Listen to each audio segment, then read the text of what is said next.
some word problems based on the linear equations in one variable. Here we have the first word problem. We will solve it now. And by using any of the three methods, we can solve it.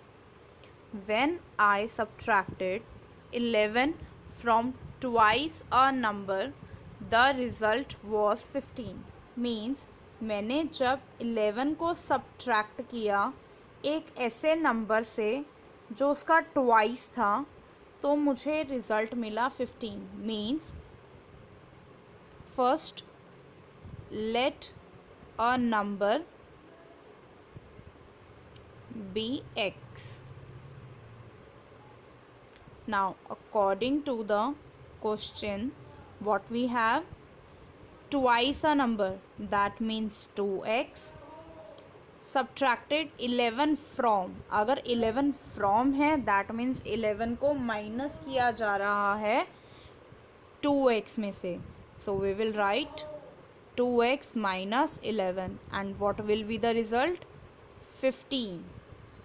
अब देखिए class, यहाँ पर हम direct method भी apply कर सकते हैं, trial and error method भी अप्लाई कर सकते हैं और ट्रांसपोजिशन मेथड भी अप्लाई कर सकते हैं. अब हम ट्रायल एंड एरर यहाँ क्यों नहीं लेंगे? क्योंकि वो बहुत लेंदी प्रोसेस होता है.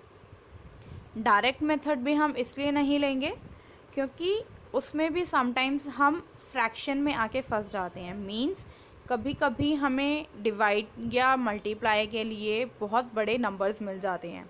तो इसलिए सबसे इजी मेथड होता है ट्रांसपोजिशन मेथड, जो अभी दोबारा करके दिखाऊंगी. आप चाहें तो डायरेक्ट मेथड से भी अप्लाई कर सकते हैं, उसे क्रॉस नहीं किया जाएगा, वो भी वैलिड होगा.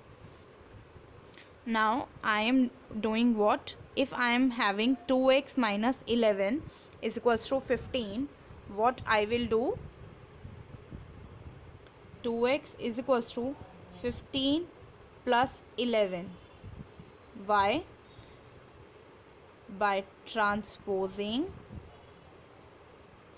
minus 11 from left hand side to right hand side. Now we have 2x is equals to 26. Now I will transpose this 2 from left side to right side. So x is alone here. 26 divided by 2. Why? Because transposing 2 from left hand side to right hand side. I will cut by the table of 2. 2 ones are 2. 2 13s are 26. So I have got my answer is 13. So x is having the value 13. Therefore a number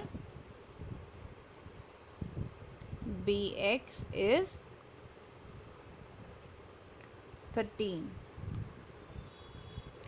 See how easy it is. Now we will take another example. Ibn Hal thinks of a number. Ibn Hal ने एक number सोचा. If she adds 19 to it, और उस number में अगर वो 19 को add कर देती है and divides the sum by 5, और जो भी टोटल आएगा, जो भी सम आएगा उसे डिवाइड कर देती है 5 से, she will get 8. तब उसे क्या मिलेगा? 8. अगेन हमें एक नंबर सोचना है बिकॉज उसने एक नंबर सोचा है और उसे के बिहाफ पे किया है और हमें उस नंबर का वैल्यू, ओरिजिनल वैल्यू नहीं पता. दैट मीन्स वो कुछ भी हो सकता है, तो हम उसे फिर से वेरिएबल के रूप में लेंगे. Let the number be y. ऐसा ज़रूरी नहीं है आप हर एक नंबर को सिर्फ x ही लेट कर सकते हैं. a to z के बीच में आप कोई भी एक लेटर को एज अ वेरिएबल यूज़ कर सकते हैं. According to the question, she adds 19 to it in a number, that means y plus 19 divides the sum by 5. इन दोनों का जो भी सम होगा उसे 5 से डिवाइड किया है. She will get 8. This is your equation. Now in this also we can solve it by direct method or by transposition method. So here I will do by direct method. यहाँ पे आप mention कर सकते हैं. वैसे अगर आपने ये स्टेटमेंट्स लिखी हैं तो आपको मेथड मेंशन करने की ज़रूरत नहीं है, क्योंकि ये दोनों स्टेटमेंट बता रही हैं कि आपने यहाँ पर ट्रांसपोजिशन मेथड यूज़ किया है. Here I can write by direct method. आप इसे भी ट्रांसपोजिशन के ज़रिए कर सकते हैं, बट मैं आपको दोनों मेथड्स दिखाना चाहती हूँ, इसीलिए मैं इसे डायरेक्ट मेथड के ज़रिए कर रही हूँ. मैंने इस इक्वेशन को 1 लेट कर लिया. अच्छा क्लास, अगर हम ऐसा कोई क्वेश्चन सॉल्व करते हैं, लाइक वर्ड प्रॉब्लम सॉल्व कर रहे हैं, तो उसमें जो हम आंसर को वेरीफाई करते हैं वो रफ वर्क में करते हैं या फिर हम नहीं करते. Remove this 5 if it is given in division. So what we will do, multiply 5 to both sides. मैं 5 से ही दोनों साइड्स को मल्टीप्लाई कर दूंगी. This I will write as it is and 5 multiply करेंगे बिकॉज हमने डिवाइड हमें हटाना है. And on the right side 8 into 5. यहाँ पर मेरे पास 5 न्यूमरेटर में है और डिनोमिनेटर कुछ नहीं है, तो मैंने उसे 1 लेट कर लिया है. Now 5 cuts to 5. Here is rest y plus 19. 1 का वैल्यू नहीं है डिनोमिनेटर में, is equals to 40. Now subtract 19 from both sides. Why? Because मुझे यहाँ पर एक ही कांस्टेंट दिया है वेरिएबल के साथ, विच इज़ प्लस 19, तो मैं उसे सब्ट्रैक्ट ही करूँगी क्योंकि मुझे उसका साइन भी चेंज रखना है. So here I will do y plus 19 minus 19, क्योंकि हमने सब्ट्रैक्ट किया है, is equals to 40 minus 19. Plus 19 minus 19 cancelled itself. y is equals to 40 minus 19. So y is your 21. Therefore, she thought a number is 21. Now, third example, and it is very important because it's bit confusing. So please be careful while understanding this.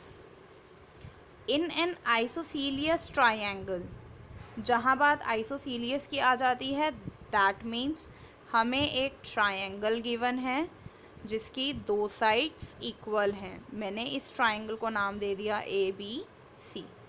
Isosceles triangle का rule है कि उसकी 2 sides equal होंगी.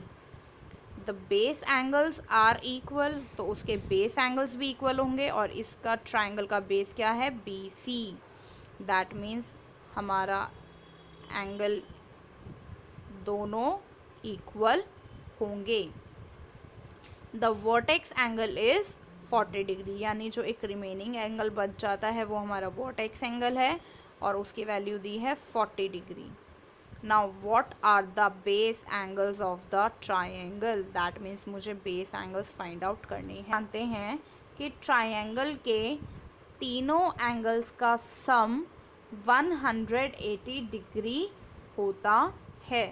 That means in the solution, now in the solution we will write let the base angle be x.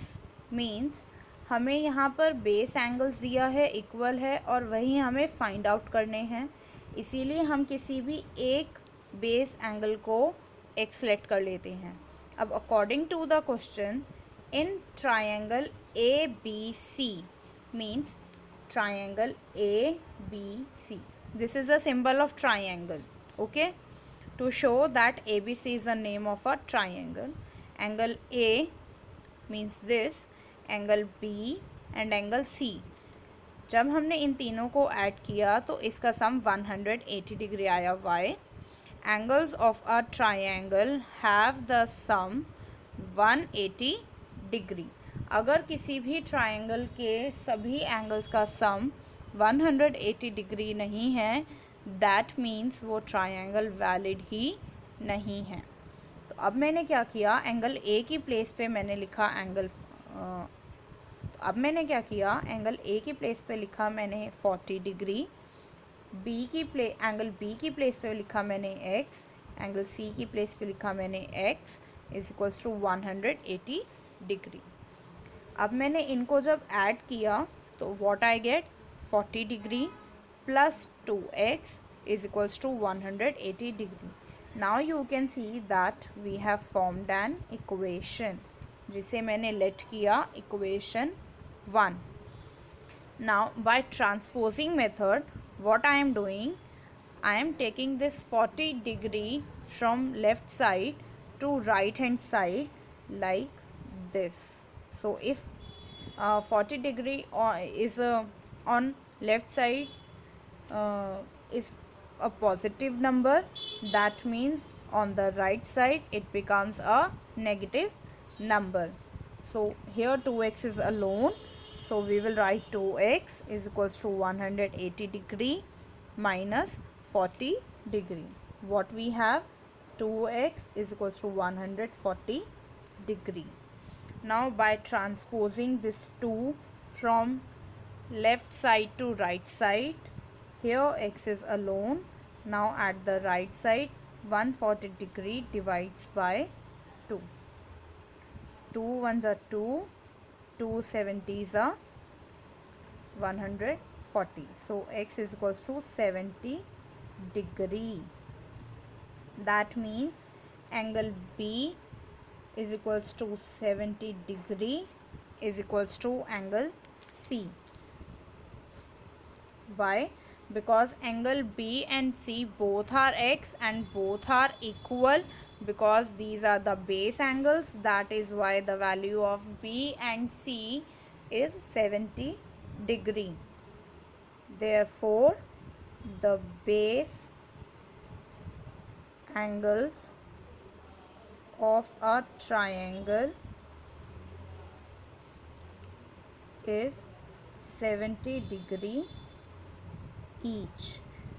Why we hadn't written here triangle ABC?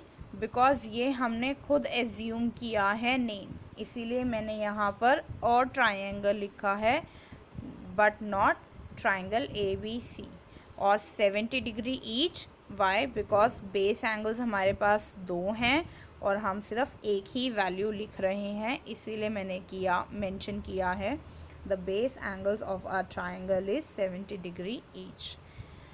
By this we have completed the chapter simple equations or linear equations in one variable. Thank you very much. I hope you will like it. So please subscribe my channel, promote this and watch the full video and share with your friends and family so that they will understand the concept too. Thank you everyone. Have a nice day. Stay safe, stay healthy, stay at home.